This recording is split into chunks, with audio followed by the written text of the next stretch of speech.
like I said, it's a science fiction plot for sure, but It's it's interesting to one, think about, definitely, right? yeah. I mean, it would explain some of the absence. So then the even more insidious version of this, think of it the opposite. What if everything we're seeing is a big show? So what if, like for instance, when we see a galaxy way over there, right?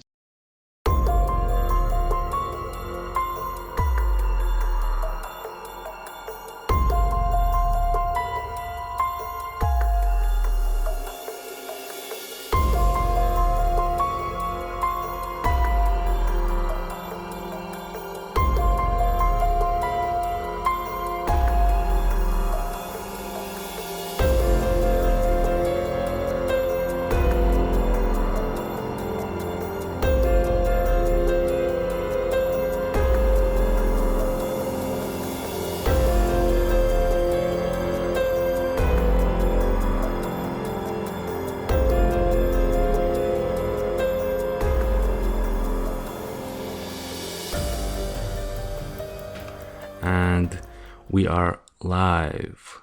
This is the Solvable Mysteries Podcast, episode number 11. My name is Juras. As usual, I'm joined by my co-host Glenn. How are you feeling, my man? Hi, doing great. Excited to talk about this topic. Yep, same here, definitely. So, without any further ado, today's topic is the Fermi Paradox.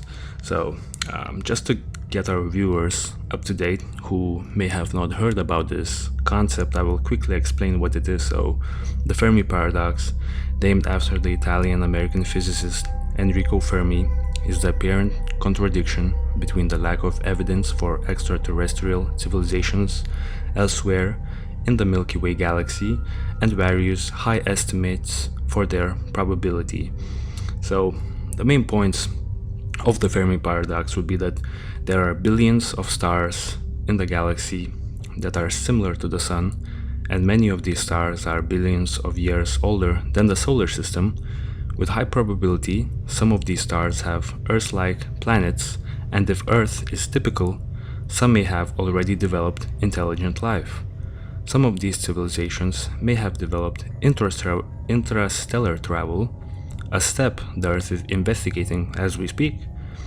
Even at the slow pace of currently envisioned interstellar travel, the Milky Way galaxy could be completely traversed in a few million years. So according to this line of reasoning, the Earth should have already been visited by an extraterrestrial civilization, or at least their probes. However, we do not have any concrete evidence of, extraterrestrials visiting us. So I guess that's the Fermi paradox, the fact that if you look into the numbers, it would seem that we should have met aliens by now, or at least see signs of aliens, but we have not yet done so. So yeah, what is your take on this, Glenn?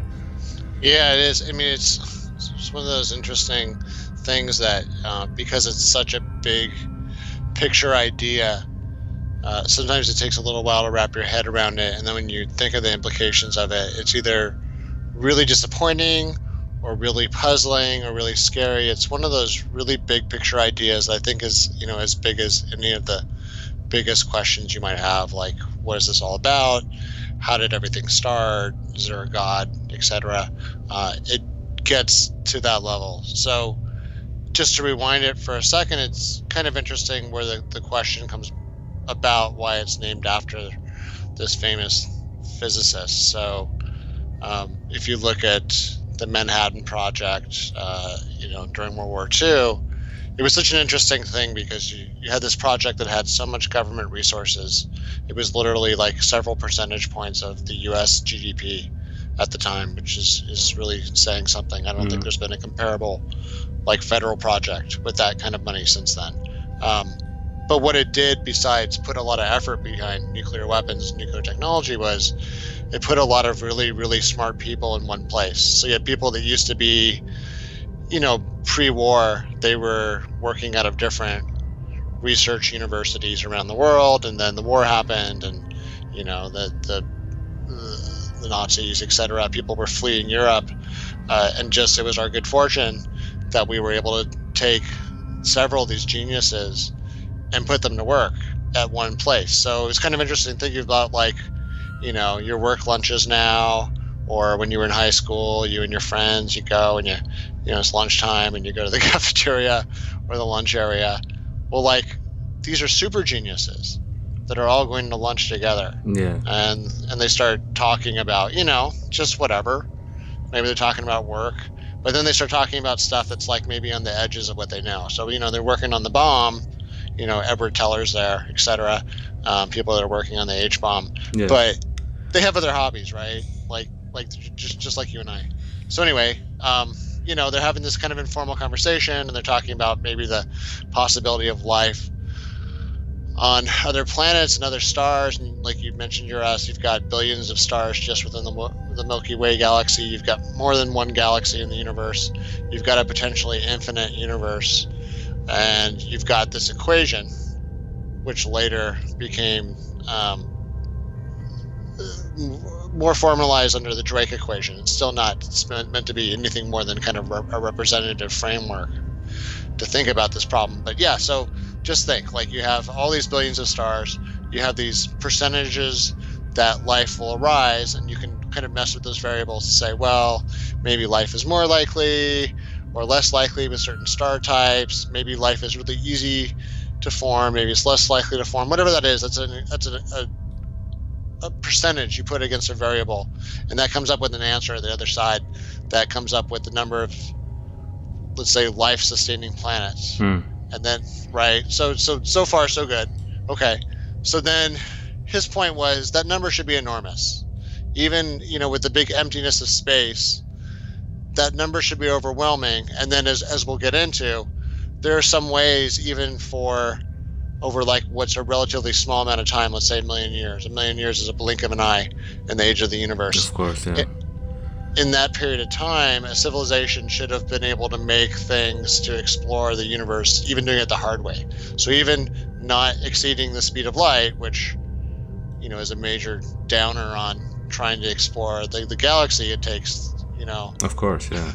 Yeah, like the years. distances are crazy. If you're like traveling by the convenient ways of traveling that we have right now, like rocket fuel and rocket powered jets, could you imagine how long it would take to like even reach like I don't know, like another like star system or anything like that? Yeah. It seems that a lot of things could go wrong in that period of time, but yeah, it does make sense that the numbers are vast. So if so many different civilizations per se that maybe they do or maybe they don't exist in our Milky Way galaxy, it would seem that at least a few of them should have sort of traversed the whole Milky Way galaxy, at least if you're looking from the number standpoint. Right. It almost, I guess that was really Fermi. The overwhelming point hit him that basically there should be like freeways of aliens or other visitors coming through these different parts of the, not just our solar system but anywhere else. So he has this famous line that sort of, there's different versions of what he said, but the line is something like, "Where is everybody?" Because from his perspective, and this is where we're going to get into it, how much is he right about this? It doesn't seem like there's any proof. So there's, just to quickly get into it now, there's two different ways to find proof, right? So one would be, we have these telescopes that are getting better and better. I remember when I was a kid in the 80s, they had just discovered like the first exoplanet outside of our solar system. And now they've discovered hundreds. I think they're up to thousands. Quickly for our viewers and for myself, what exactly is an exoplanet again? Yeah, sorry. So an exoplanet would be like a planet outside of our solar system. So, when I was a kid, it sounds so quaint now. But when I was a kid in the 70s and 80s, they were like, "Gosh, we're not even really sure that there's planets on other stars," because we didn't know anything about. Yeah. We didn't know, right? We didn't. Exactly. Right. Just think how how far like digital cameras have Right, come even like in 20 years, right? even to the point of like exoplanets, the fact that I've always heard that term a lot of times, but I sort of imagined that it was, some sort of a planet where, an interesting planet or something like that. I didn't sort of expect it to be just a planet. To me, right now, Yeah, it sounds so crazy to like it not know that does. there are other star systems and other planets on those star systems. That sounds so weird, but the fact that when you were growing up that was almost like the general consensus, or that's crazy, right? Yeah, I mean, it just goes to show you how limited we were in our technology and our resolution for what we could see. So, we had telescopes, and we could see some things. We could see our own planets. We could see things around other stars that kind of look like planets. But then it took us to getting things like the Hubble Space Telescope. It took us getting telescopes outside of our atmosphere, and specialized for that kind of look. And that was where we started being able to look and perceive things outside of our, immediate solar system. So that's part of the issue, I think, is we've been pretty blind. We've been trapped inside this atmosphere. Telescopes don't work super great within an atmosphere. That's why we try to put telescopes up on huge mountains like in Hawaii, where there's almost no atmosphere up there, to try to get the air out of the way. But having Oh, so you know what I yeah, mean? I mean, so that's why they're putting the telescopes on top of mountains. Like, I know I sound like a real dummy right now. No, no, I sort of, that's why. I sort of imagined that it was for the reason that, they wouldn't have to look so far into the space. It would sort of put them closer, like to the I mean, actual yeah, space. I mean, you're right though. but You're right. it's, They are closer. I They're mean, closer to space for sure. I mean, yeah, but that's not the main reason. Obviously, like just shows how knowledgeable I am about this topic. Well, no Right. worries. Yeah, and I live in a really crowded, smog-filled city that has a lot of what they call light pollution. So for instance, there's an observatory at UCLA, or multiple observatories. There's observatories. Um, there's Los Angeles Observatory, etc. But they don't get to do a lot of real research work because there's just so much crap in the way. So I think part of it is how we've perceive the universe has changed. But one of the ideas is, okay, let's suppose there was some kind of intergalactic civilization and they got a good million years head start on us. So they hit kind of the level we're at now, plus another million years, ahead of us, and they've gotten through AI and nanotechnology, and so like there was this Russian professor named Kardashev, and he came up with a scale. He said, what we should be looking for when we're looking for, what's going on in the rest of the galaxy is, let's see if things start to look artificial. So if things Mm, look natural, you know what I mean? It's like walking around a neighborhood, walking around a developed area. Like if you walk around the hillside or the forest and you're like, well, no one's cut down trees here, this doesn't look settled. But then if you see a house, like, okay, somebody lives here. So he's looking for sort of the civilizational versions of houses out in the stars. He wants to yeah. go look and say, you know what? So this is pretty interesting because once again, this is viewing it through our human eyes and what we see as progress. So that's a big catch. But I think it's pretty cool to think about that. Like, okay, back earlier last century, one of the most important things we ever built, or sort of like one of those projects that showed that we were on the right tack was we built the Hoover Dam here on the kind of the border of Nevada and Arizona, and it's a huge hydroelectric dam, and it took a lot of work, and it was really expensive, and it was basically the government sinking a lot of money into pork belly projects, but it did pay off in terms of jobs for people, and then producing electricity, as well as I guess whatever ecological goals they had. But anyway, my point is, a big project like that, well, that's sort of like the stepping stone to these different things that become more visible. So the idea is right now we are on the path to a Kardashev Scale 1 civilization, which would be mastering all of the resources on our planet, including all the sunlight that our planet receives. Right. So Uh, you're probably talking about like this, right? A type one civilization, also yeah, called a planetary civilization, can use and store all of the energy available on its planet. So yeah, it would make sense that we are moving towards the type one civilization. But are we already there? Like yeah. So then the question is, it's like, well, where are all the Type 1 civilizations? Because you feel like, well, exactly, right? that should be a planet that sticks out somehow. Maybe is emanating a lot of energy because it's Mm, pushing. There's something called a solar sail. So you could, for instance, take a bunch of energy, like if you were able to take all the energy from the sun and focus it back into a laser beam, you could push a space vessel really far. It would basically not need rockets. You could just push it like a solar wind and it would fly across. So, right. looking for things like that. And frankly, once in a while, there is, like when we were talking about, well, where is everybody? There was a new kind of signal. There's new signals detected all the time. So sometimes it's just a matter of our perception.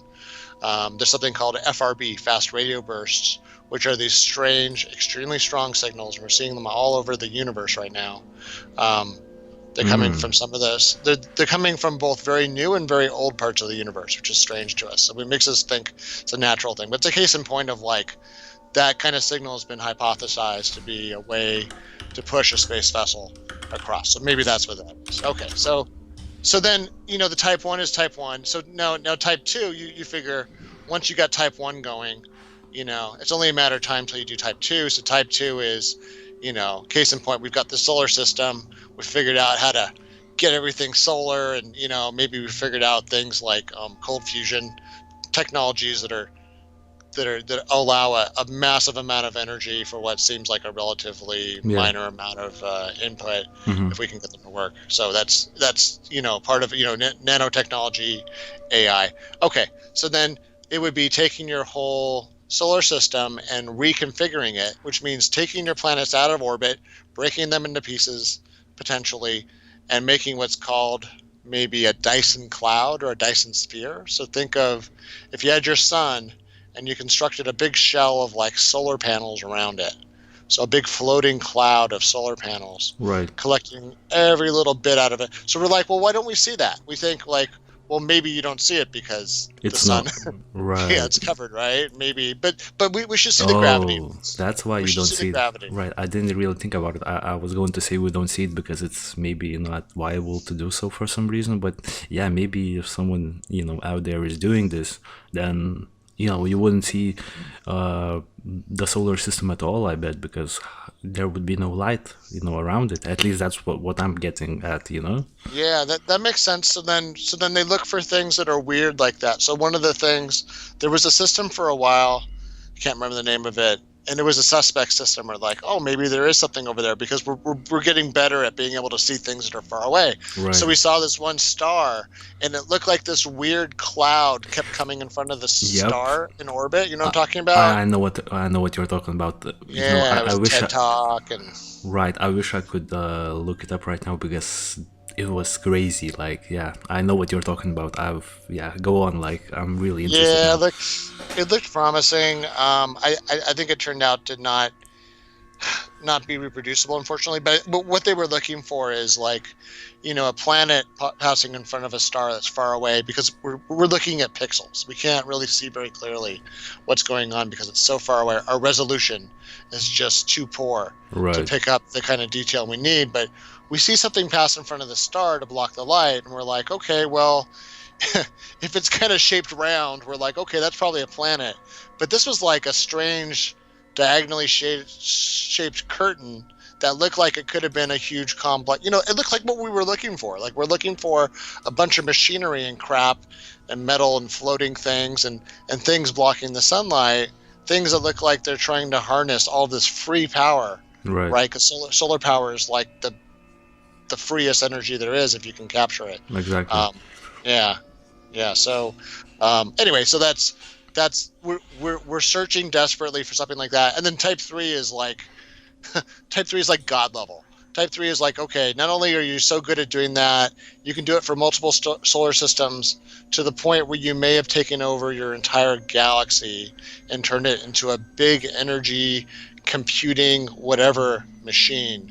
Um, that would Right. just be so much power. I Um, mean, yeah, like that would mean like what, like 400 billion times more powerful than Type 2, because there are yeah. allegedly like around, at least from what I've heard, 400 billion stars in the Milky Way galaxy. So, just I could imagine the amount of power gathered from one star. So I'm gathering like the energy Oh from my gosh. 400 billion stars.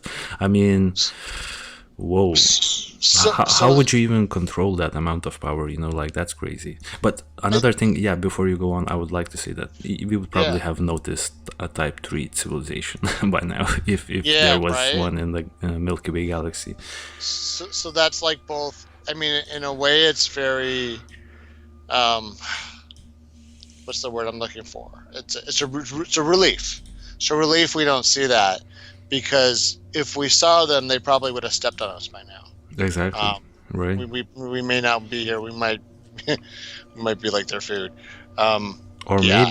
maybe they existed prior to our existence. Oh yeah. That could be a, And a possibility, maybe. But then again, I feel like we would see some sort of a trace of such a galactic civilization. I mean, I think if you're harnessing the energy from every single star in the solar system, I mean the Milky Way galaxy, I mean, you're bound to leave some sort of, infrastructure behind. At least that's my sort of line of thinking. But obviously, that could also not be the case, because if you manage to do that, there has to be some sort of potential magic involved or something like that. Like this is like it, even hard to comprehend, right? yeah, and I mean that's a really good point, because it's like, well, is part of the problem that we're thinking about this like a caveman would think about how things worked from his science. So is the problem that, you know what I mean? It's almost like if we were coming from the Victorian era and we were trying to steampunk up like some whole like computer, so you know what I mean, like a Yeah. computer from the 1940s is like vacuum tubes and made out of entire buildings, and now it Right. fits A- now it And fits in your and the only pocket. right and the only thing those computers could do, like, I don't know, like multiply like 9 times 8 or something like that, right? It was, yeah, it was, you're right, it was just very constrained sets of problems that took days and days to load. And yeah, it's so imagine how technology looked to people back then, and even like how Wi-Fi works now. Imagine trying to explain Wi-Fi to somebody even 30 years ago. Yeah. It would sound like magic. So maybe that's part of the I problem. mean, it still Some people sounds like magic to some like more like elderly people, like like the elders here in Lithuania. They don't really, they don't really use technology. So you could sort right. of have a chat here on a regular with a person who sort of is stuck, in the past a little bit. So right, like I know this firsthand that like things were completely different for people not that long ago. Yeah, it's true. I mean, so maybe that's part of the issue about how we're looking about this is we're expecting things built on how we understand technology is supposed to advance. So I mean, let me give you an example. So we're talking about, the kind of power available when you harness an entire world or an entire solar system or an entire galaxy. So there's a famous author named Kurzweil. He's a technologist. He's a little bit of a cult figure, but he's also very famous. He invented some of the first electronic instruments back in the Mm. 60s and 70s, and now right now he works for Google. Um, he's written some very great books. There was a book he wrote called "The Singularity is Coming," and he's a strong believer that humanity is going to merge with AI, and that AI in the near future is going to have an exponential advancement that'll lead to some kind of form of consciousness or new form of life. And this proof, his book is pretty interesting reading. It's somewhat old now. I Yeah. mean, the book is about 15 years old, but I only mention it because he talks about how just from like a computer perspective, to have a whole world or a whole solar system to turn into just processing power, um, that's a tremendous goal and a tremendous way to just explore like how much storage power there is in a whole planet. So if you just turned a whole planet into a hard drive or Yeah. a solid state drive, that's a lot of information. So it's interesting to think of like just from like a storing information perspective, um, how you can look at this. But yeah, so that's another thing is, you know, from like how computers work perspective, it also makes sense to kind of go the big way. But this is I guess one of the big disturbing things is, like you said, that everyone is expecting this. We're expecting to see essentially the empire, right, out there, Yeah. and we're not seeing it. We're just seeing what looks very natural. So that's a mystery to us, is what could be the reasons why. So before we get to that, I guess the other thing to think about is, um, where are all the people, quote unquote people, the other beings, Right. the other entities. So this is, I think, where I get frustrated with the theory, because like someone You're like, talking about the Fermi Paradox theory, right? yeah, Yeah. I think the Okay. Fermi Paradox theory, and then so this is where I think you have to be very careful, because when someone says, well, no one's visited us, Right. or there's no proof, it's like, okay, well, hold on. I mean, that's a very broad statement. So to accept that, you know what I mean? That's a very binary Right. position to take. It's either it is true or it's not true. But like we've talked about on this show, a couple of incidents of things that Yeah. seemed like, right, they might be some form of Mm. evidence of somebody. I don't know if it's people across the universe. It might be time travelers. It might be interdimensional people. It might be, I don't know. I mean, it could Right. be someone else's technology. Um, it just seems so strange. I mean, yeah, definitely. We already covered like a few, interesting cases where, who's to say that those weren't intra-terrestrial, like intraterrestrial, extraterrestrial travelers, visiting us and spying on our airplanes, because both of those cases that we covered were, surrounding our human technology, human made aircrafts. So maybe they're just coming and taking a look, but you know, who It, knows? It's yeah, like to your point, like the completely like disregard the fact that we may have already been visited by some sort of aliens. That's I can't personally do that. Like there's definitely some room to explore here, right? so yeah, I mean that would get into, I mean, a lot of things. So one thing is, a von Neumann probe. Um, John von Neumann was just a really brilliant, maybe one of the most brilliant people that ever worked in mathematics and physics and computer science. This guy was just amazing. But one of the ideas he came up with was, if you were a civilization that was trying to explore the entire galaxy, so just knowing that it's going to take you, even at the speed of light, it's going to take years and years to go between stars. The idea was, well, you need to make a self-replicating probe. So a Bracewell probe is a probe that's sent out to make contact and facilitate communication. A von Neumann probe is like a Bracewell probe that can make copies of itself. So, the power of exponential production, right? Right, One, makes sense, one, definitely, right? right. It just becomes this huge tree, and you could actually explore the entire galaxy, I think, in a million years, which sounds like a long time, but it's not when you think of the spaces involved in the resources. I mean, it's definitely not right. And another thing, like if we were, if this was the case, if there were like self, how did you word it, like recopying, probes or Oh something. yeah, self-replicating. Yeah, Yeah. right. So if there were like self-replicating, probes all over the galaxy, essentially, I feel like we would have picked some up, or like spotted a few, right? Wouldn't that make sense? I mean, Oh I'm, I'm well, I'm not an expert. Like we probably can't, since we're looking into other planets, like the whole planet seemed like pixels to us. Like, what would a small probe that you see on the picture right now? It's a UFO, but it could be potentially a probe, right? So, let's say, how could we possibly see, a probe like this, like light years away? Like, there's probably no way right now, right? yeah. So that's an awesome question, because there was something like that in this past year. So there was, like to your point, when something starts coming in from the outside of our solar system at a really high rate of speed, so something that looks like it's actually interstellar, Right. so between the stars, it has a certain rate of speed, a certain approach vector. So there was something like that. There was an asteroid. We think it's an asteroid. We're not entirely sure, but it was shaped in a very weird way. Actually, there were.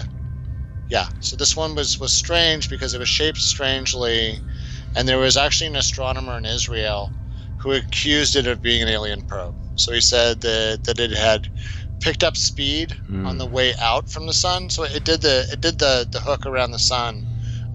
It comes in. Our sun grabs a piece of it, Right, comes right, back. right. Afterwards, you know what I mean? It comes back out. I just So want to like quickly ask you, yeah, do you know like the name of this incident? Because I gotta look it up. it was named. It was a Hawaiian name. It was like a very very long string of vowels and consonants that I can't pronounce, unfortunately. But it happened Um, like this year, it right? was Yeah, it was like a giant elongated. It was a very strange size. So like, there's natural forces at work on asteroids like gravity and things like that. I mean, just spinning around is going to make it hard to stay in one piece. But there's all these other forces: heat and cold, everything ripping at it. This thing was like a weird hot dog shaped size. So it was enough that they were looking at it and they're like, you know what, this thing looks suspect. So there have been things like that. I would mention, the UFO incidents that we've talked about. Those certainly seem like at least von Neumann probes, or something similar to that. And there's other weird stuff that's happened. Like, to your point, it's only now that we're even able to see a lot of these things coming in. So we had this huge blind spot for our entire history up to, let's say, maybe the 60s. And even back then, our ability to perceive things. So the fast radio burst thing I talked about, that was a Right. case where it was like, oh, these things have been going on this whole time. So this whole time there was something that, like, it looks pretty similar to the reason why it gets noticed is a string of numbers that looks different than the normal natural phenomena, and it looks enough like an alien signal that everybody pays attention to. But this is something that nobody was able to pick up, but was going on apparently this whole time. There's actually one that they can reproduce. There's a Chinese telescope that recently synced itself up, calibrated on this same signal to show that it also could do it. But there's just new stuff coming all the time. So between that, I think some of the stuff we talked about, some of the reasons for companies and governments and other people, etc. There's lots of reasons for people not to admit to seeing something that doesn't fit their paradigm of what should exist in reality. So that's where I get a little bit maybe butthurt about that part of the argument, where it's like, okay, I don't know, between that and for sure there's a lot of lies, and there's a lot of people that just want attention, and a lot of things that's not anywhere close to certainty. But I think that to say with a degree of certainty, oh yeah, nobody's contacted us, no one's here, we've never seen anything external, that's where it's like, okay, hold on, slow down. Right, like a little bit like same for me right here. I'm not like a super believer in the fact that we have been visited, but I think that's just because I haven't really done the research, and given the amount of sightings happening, like I'm pretty sure every day there's like UFOs being reported, and every once in a while we get like really interesting footage, like the Nimitz UFO incident, or like for say the Phoenix lights. Who's to say what actually happened in those cases? So, right, we definitely need to come back to the Phoenix lights eventually down the line. But yeah, it's I'm with you on this point. Definitely, like I can't disregard the fact so easily, right? Yeah, I mean, especially for the Nimitz one, because there was the video footage and because the witnesses were pretty reliable and the equipment involved, etc. Something like that, like let's say the Fermi Paradox turns out, let's say for sure there's no other aliens, etc. It's just Earth. Well, then it's even more interesting to me. What is that vehicle? What is that thing? Because that is maybe a whole other interesting answer. But yeah, it's worth considering. So, really quickly to move on with the discussion. So, obviously there were some good reasons, at least looking at the rest of the universe. I mean, let's say that, the Nimitz stuff, the Chicago, etc. Let's say that the people are visiting. Well, where are they coming from? Because we're not seeing any sign of them. So that's disappointing, I think, for people like me or anyone else that would, want to know if there was biology in the rest of the universe, to hope that there was life or some other beings, exactly even though right. that's scary. Yeah, it's scary, of course, because it's like, well, the history of the world is here so far has been whoever was more advanced and showed up someplace less advanced. Right. It never was so good for both the parties involved, one or both of them. I mean, exactly. With the natives in the America and the Spanish conquistadors, we all know like what actually went down. Like they brought like some sort of a disease, but like right now what we're seeing on like the screen. Like, does this seem like a potential probe to you? Like, yeah, I mean, to me that could be a probe, right? Yeah, it's collecting data. I mean, it could, spying on like our military technology, maybe like trying to find out what we know already, what kind of capabilities we have. Maybe it looked, oh, these guys only have like ships and flying planes off those ships, nothing to worry about here, and boom, I'm out of here. You know what I'm saying? See ya, nothing to see here. Right. Right, so it would be sort of similar to what we still do. There's some parts of the world where there's some tribes that are not contacted. There's one theory. One theory is, well, what if there's extraterrestrial life and we're on a like off limits list? So, this is the most popular version of this is Star Trek's Prime Directive, where there's essentially a intergalactic government that says that people below a certain development level are not to be contacted because it will unduly influence. It would be like giving a bunch of tribal people AK-47s. Would make sense, you know what I'm saying? Right. It definitely would make sense, because like just imagining like how, I mean, you posed this question to me like on episode 8, I believe. What would happen if we had like concrete proof of aliens, or some sort of alien technology? Like, I don't know, man. I feel like the world is not ready, just as a whole, right? Like, what would happen? Right. I'm sure. I mean, yeah, like what would actually happen? Yeah. So then, like, what's interesting to think about that is just like how, in some parts of the world, like Africa, you have nature reserves where you have animals that are protected, and you still have poachers, right, that break those international laws, Of course, and go yeah. in and poach and do horrible things with animals. So it is worth thinking that. So this is called the zoo hypothesis, that we are essentially like animals in the zoo. We're being protected, we're being sheltered, we're being sort of artificially protected from other sources, but maybe some of what we've talked about, so between the weird visitations, and if any of the cattle mutilation stuff is real, or any of the other kind of weird UFO events, that's Right. where someone could say maybe those are like miscreants. Those are the either the alien version of like drunk teenagers, or the alien version of rhino horn poachers coming here to do something they shouldn't be doing. So there's yeah, I definitely know where you're getting at. Yeah. So then one like funny thing in kind of the UFO subculture is to think about Roswell. Maybe if there was something like that was true, and there was a crash of UFOs, maybe it's like, oh yeah, you crash over there on the nature preserve, like you're on your own, like we're not going to come rescue you, and the natives will do whatever they want with your bodies and your technology. But yeah, it's like I said, it's a science fiction plot for sure, but it's interesting to think about, definitely, right? Yeah, I mean, it would explain some of the absence. So then the even more insidious version of this, think of it the opposite. What if everything we're seeing is a big show? So what if, like for instance, when we see a galaxy way over there, right? So we have our own galaxy, the Milky Way. Right now, we can see some other galaxies. Now, what's sad is I learned about this in one of the other YouTube shows. In a couple hundred years, some of the galaxies that we can see now are moving so fast, so quickly away from us that we will not even be able to see their light. So a couple Whoa. hundred years from now, yeah, other than us recording that those galaxies were there, like that knowledge, they will have no way to visually seeing that. So think of that. That's kind of interesting, right? Because that's like, okay, then that galaxy, is it real?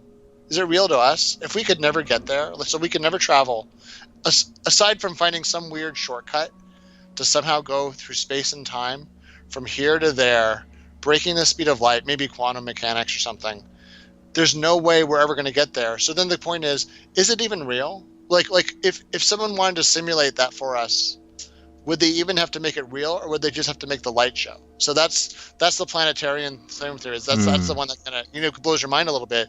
That's essentially the same as simulation theory. So simulation theory is that our universe is not real, and either we're not real or some aspect of our reality is not real, almost like the Matrix, right? Where Right. Yeah. someone's putting on the show for us. That could explain why we're in such a weird situation. So that is a weird situation, that it seems so strange that we're the only life anywhere near where we can see or detect. So that seems like not according with the other rules. Life seems so common here. Right. We have all these things that spring up there and there. Is it really such a rare thing? So then that's where we get to some of the more depressing. So just put a pin in it for a second. Simulation theory. Have you heard that theory before? That I've seen the Matrix movies. I'm a fan of it, but I haven't like really heard about it. But obviously, like I had a thought in my head, like at the back of my head, like that this could all be just a simulation. Like there were days like in my life where I would like walk around and like sort of question everything, like is this real, and whether or not I'm just sort of maybe plugged into a machine or something like that, and this is all just a simulation. Like right, like I had those thoughts, but I haven't really considered that theory in depth. it's like the Truman Show, right? Yeah, exactly like that, right? I've seen that movie. Like I really like that movie, by the way. Yeah, it's a good movie. I think maybe that's part of the funniness of it, is that everybody has felt sometimes things have happened in your life where you're like, come on, really? Like how could this be real? How could this be happening? Yeah. I mean, maybe there's there's probably a tendency that's one of the weaknesses in the theory. I would say the other issue with the theory is, at the end of the day, let's suppose it's true. I mean, so what? So like what are you going to do about it? Like, you can't get out of this game. Like, it's just, at the end of the day, this is reality for us, whatever we're experiencing right now. So that's where, even if we were part of some big game and somebody could press a button, I mean, oh well, that's still, you're still here. You can't get out of this. So, Right, exactly right. so I think, one of the other things that was interesting, and I guess this is where people get to with the whole like theory, this is where I get a little bit sad, is there's something called the Great Filter, and I don't like the yes. the conclusions off of it, and partly because I think they're operating off, like I said, incomplete evidence. I don't like the interpretation of the visitation evidence. So the Great Filter, the idea is, okay, there's like a couple of conclusions you can come to. One is that, like, we're not seeing any of the Kardashev Scale stuff because either civilizations get to some kind of point where they blow themselves up. So either AI gets out of control, though at least with AI, you would think that AI would keep going. One of the things about AI that's sort of interesting is that it might become like a viral life form in its own, and not necessarily out of anything productive or good, but just keeping going with the orders it had. So we're not seeing that. So that's odd to us too. But Yeah. yeah, I mean, it's a little bit depressing where it's like, okay, well, so either it's very common for civilizations right around our level. So we're not type 1 yet, but we're like just under type 1, right around our level to self-destruct somehow and not keep going. Or the more optimistic from that point of view is that, oh no, it's just really rare for life to get to a complex. So like life might be common at like the really dumb, like single cellular level or just moss growing on a rock. But when you're talking about monkeys flying through space, doing Right. calculus, Yeah. that doesn't happen a lot. So maybe it's just super, super rare. Once again, it's like, well, it only takes one of those to do von Neumann probes across the whole galaxy. So why are we not? Exactly. Right. I We mean, would have to be seeing yeah. them. We would have to be seeing them, right? That's to me the answer. The answer to that question, sorry, just to be emphatic, is No, like it's okay. Yeah. I feel like that's the reason why we have reports of seeing things and we have F-18s recording things in the sky is like just in an infinite universe, like in an infinite universe, you're us. There's Right. another one of you and me doing a podcast about like My Little Pony. You know Right. what I mean? Or something like that. Yeah. Yeah. Like An infinite universe is infinite. right. Infinite. There's all sorts of possibilities. There's an infinite amount of podcasts that we are doing. Right. Yeah. Right. I mean, So yeah. So then I guess one of the things that is maybe the silver lining to that, okay, so that is just sad to me because there's something that's always kind of hurt my heart about the idea that somehow we're just alone in this, we're sitting in this rock. There's all this space out there. I mean, what a waste. There's no, but then the silver lining is there's two silver linings here. One is for us and one is for, I guess, whatever comes after us, if anything comes after us. So either way, there's what's called the cosmic endowment. So the cosmic endowment's idea is there's just all these stars and planets and everything out there, and it doesn't look like anybody wants them, or they're living there right now. So that the idea is if either we, or if there's some kind of like AI explosion or some kind of AI hybrid of us and them, and whatever comes after us, just think if you didn't have a human lifespan, if you had a way of backing yourself up, if you had a way of persisting you're us for like the next if you were able to think on the truly long, so like space only looks insurmountable when you look at it from like an organic time frame, but when you look at space from the time frame of being like a being that could live forever, right? Live in a computer.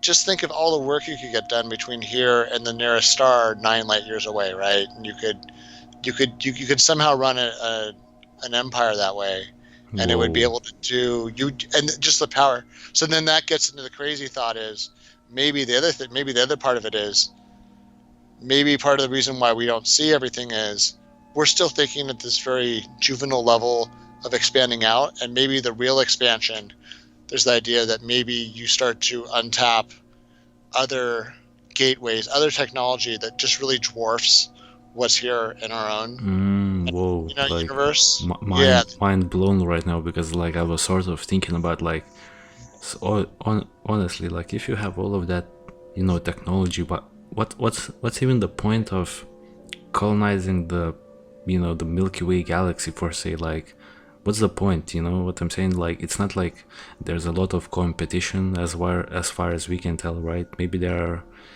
opening portals to like other universes, or like other or like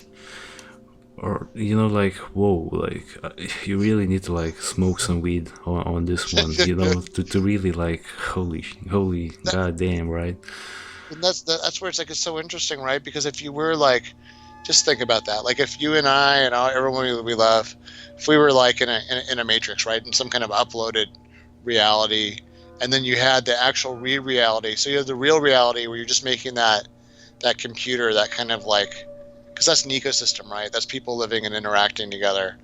If you were able to build that off of just a more and more powerful system, and then it just it just can do more and more, right? Because the more and more powerful a computer is, the more things it can do, and then the more virtual real estate. Like that's always been my saying with like real estate on Earth. They're not making any more Earth, right? Like Earth's done. Like there's only a certain amount of Earth, and we cut it up X different ways, I and mean, that's it. to that point, the Chinese are making more Earth in the South China Sea, but That's that's true. that's another topic. But yeah, yeah, go on, yeah, That's true, right? go on with the Yeah, points. yeah, Yeah, yeah. yeah. The extended, but you know what I mean. Like, but then virtual real estate, it's kind of amazing. Like that's always been the part of me that's been so entranced by that matrix world idea. Is it's like, there's actually so what we're talking about today. If I could just make a good book recommendation for fiction, Right. there's a book that Amazon Audible did called "We Are Legion, We Are Bob," and it's about somebody that Is it called like We Are Legion? Oh, yeah, We Are Bob. It's an audiobook. It's a series, and it's about somebody who their brain gets turned into an AI as part of like a live forever cryogenics thing in the 2000s. And anyway, long story short, they end up being a von Neumann probe, and he gets to replicate himself. But one of the parts I liked the most was because he's essentially a robot, he's a computer, he's an AI. yeah. He can make his own reality. So he lives essentially what we're talking about. He's living, and he's having to actually solve problems like how to interact with himself across light years and things like that. And they take a little bit of Deus ex machina kind of liberty to get around that in the plot. But it's an awesome book. That book is so fun. That book made me think about that cosmic endowment and how much power you would have if you could expand across the galaxy like that and persistently Right. live. If Can I'm you imagine? right, if I'm going to read a book anytime soon, but I'm not an avid book reader. Like I've read only a handful of books in my life. Like this probably is the next book I'm reading because this sounds amazing, right? This concept. Yeah, it really grabbed me. It was I think one of the best books I've read in a while. So I feel like I'm getting there. I mean, there's a lot of other arguments for why Yeah. that I think they touch on like the edges of what we talked about. What I really wanted to talk about was with you was kind of explore some of those ideas because they're like it's interesting how like sometimes some of the things I wish for like if you talk to like the 10-year-old Glenn. 10-year-old Glenn says, oh, I want to see aliens and flying saucers and things like that, but then the 10-year-old Glenn in the 80s isn't really thinking about like what does that mean. Exactly, exactly. Yeah. Same here. Like I feel like I've only like fairly recently started to look into things more deeply. Rather than just where are all the flying saucer ships? Like yeah, definitely. It's This almost yeah, just to jump in for a second. It's almost weird because you think of like the history of the Earth has been so much about people bossing around other people and conquering other people and kicking around other people, and somehow it doesn't seem like we've ever had that happen to us from something outside of the Earth. And that I don't know if that's evidence unto itself or it just hasn't happened yet. But it's one of those things you think about and you're like, gosh, it was so easy for people 100 years ago to do this, or even 50 years ago to do that. I mean, yeah. all it takes is a little bit of power asymmetry on the Earth from one side to do something really crummy to the other side. So it's like, gosh, if someone does show up here, I feel like those movies we watch, like War of the Worlds or things like that, where there's even any kind of fight. I mean, it's over. Like That's by the way, that's a great movie. Like I really like that movie. it is a good movie. It's stupid, but it's good. Like No, it's good. That's good. right. Battle for Los Angeles is good too. I like that one. I haven't heard about that one. I will have to Yeah. look into it.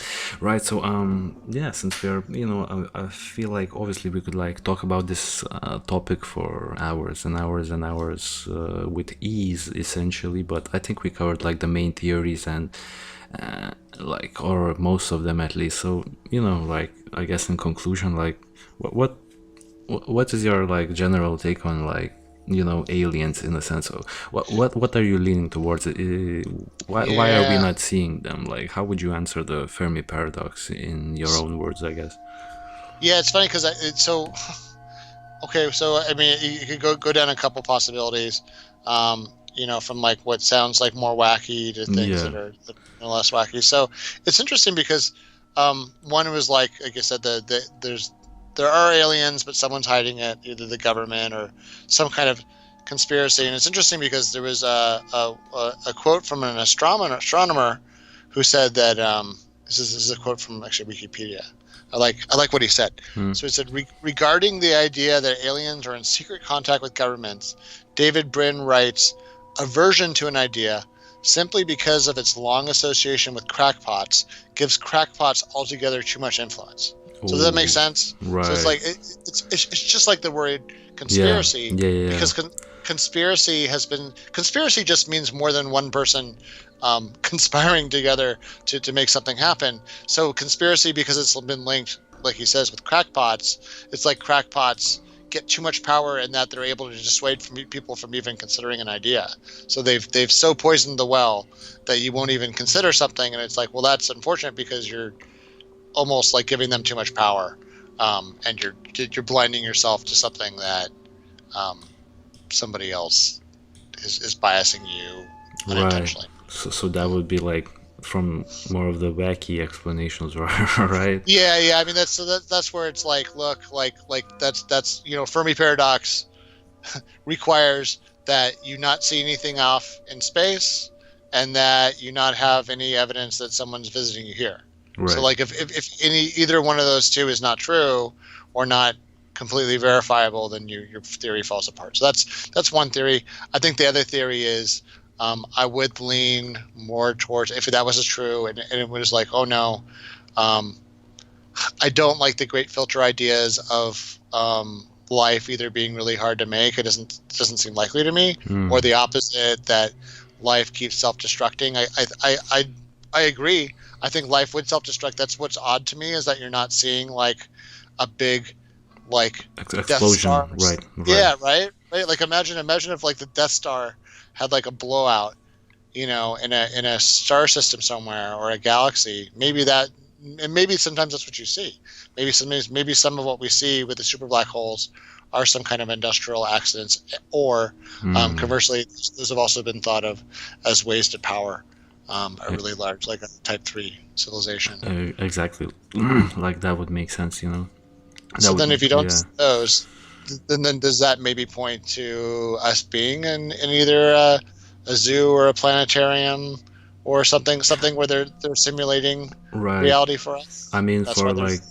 for like future, episodes or anything like that, we could like cover like the mysteries of ancient civilizations that we could sort of like pick out all the infrastructure buildings that the ancient civilizations like the ancient Egyptians or the South American civilizations have constructed, and there's a lot of theories that maybe extraterrestrials sort of gave them a hand in achieving those infrastructure goals that we cannot explain how they did it with the technology that they had back in the day. So maybe maybe like extraterrestrials sort of have given our ancient civilizations like some sort of a protection, or made sure that humanity survived like the ice ages, because the ice ages were crazy, right? Like at one point there were like, I believe, only like only a few thousand people alive who survived Yeah. one of the ice ages. Like maybe like that doesn't seem like a coincidence to me, like when you really think about it, maybe someone played a part in that small group of people surviving that ice age, and that could also be the case. Also, there's another thing, I'm not sure if you heard about it. There's this like ancient tomb somewhere in Egypt that I've recently found about. Like there's this YouTube show that covers it in great detail.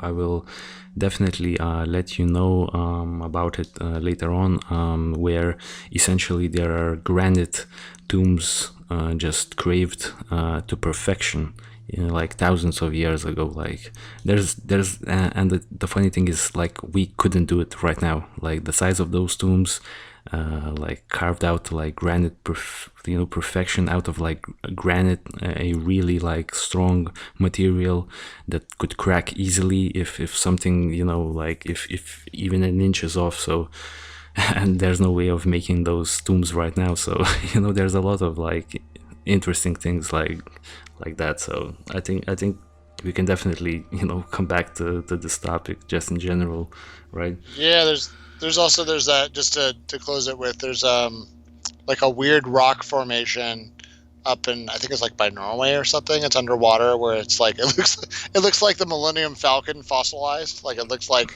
something crashed. Oh, really? Um, I there, haven't yeah, the I the haven't shapes are even really heard odd. I'll about have it. to find it for you. Yeah, it's another one of those weird things. It's almost like that book Spear by Michael Crichton, where they find like a time Right. traveler I, craft. So yeah, that's I was just going to say that this is definitely an episode, for to consider for the future. Just find all of those interesting, unexplainable, ancient sort of buildings or infrastructure projects, and to discuss them.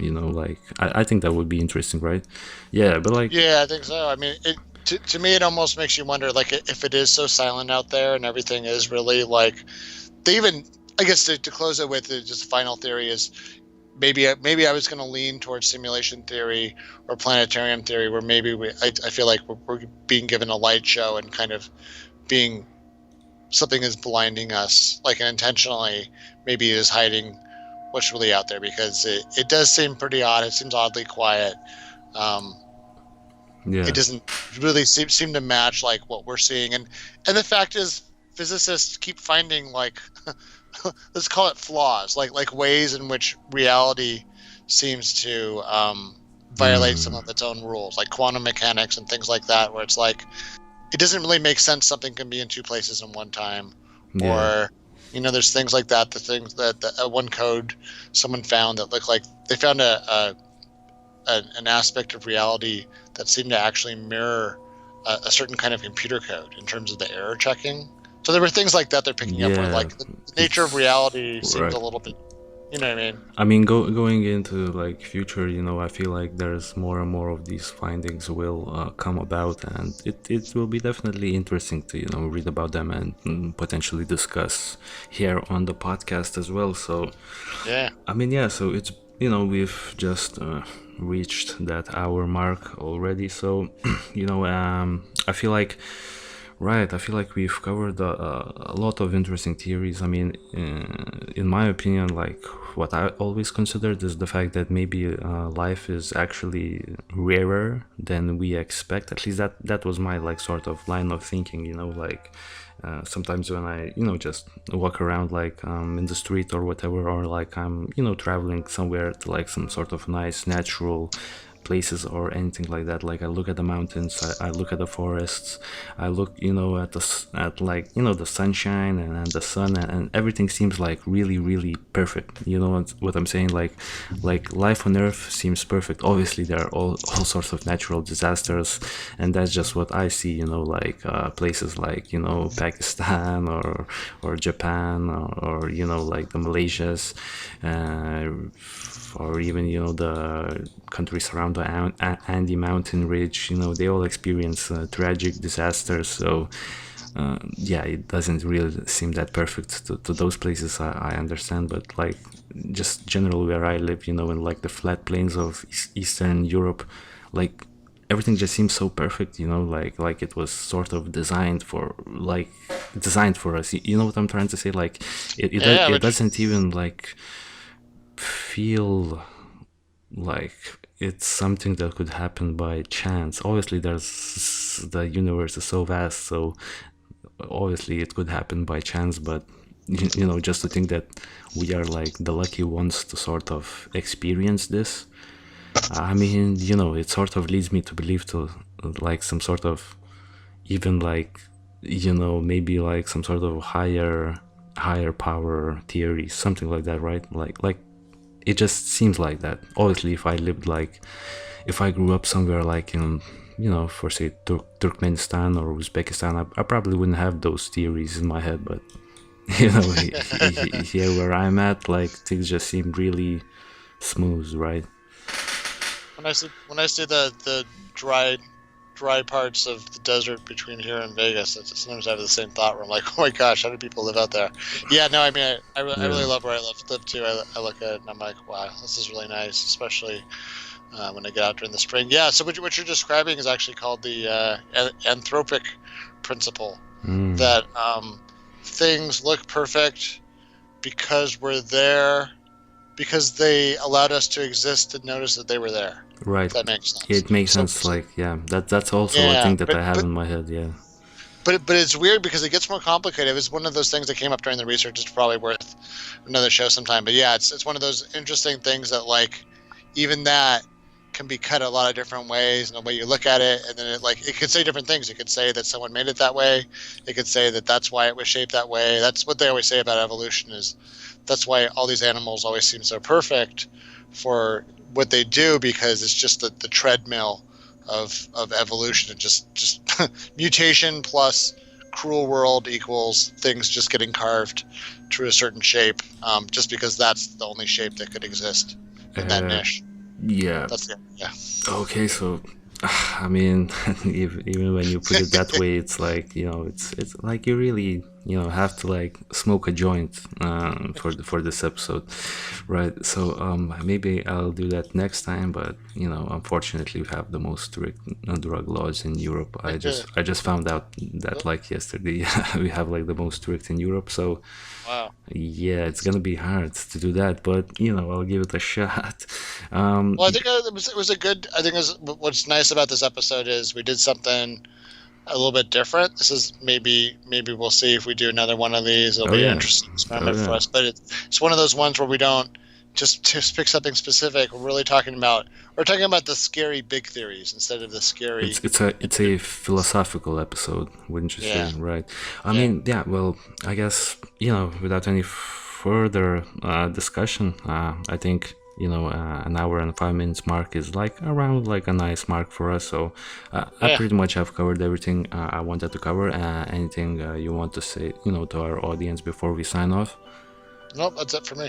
All right, so okay, so guys, catch us on the next episode. We actually have picked a topic for the next episode. It's gonna be the Ethan Pat's disappearance, I believe, and yeah, so we will be coming back to our more usual, missing persons, sort of true crime thematic, but we will definitely come back to this type of themed podcast in the future. So this was it from me and Glenn, and guys, stay safe as usual, and peace out. We'll catch you on the next episode. See ya.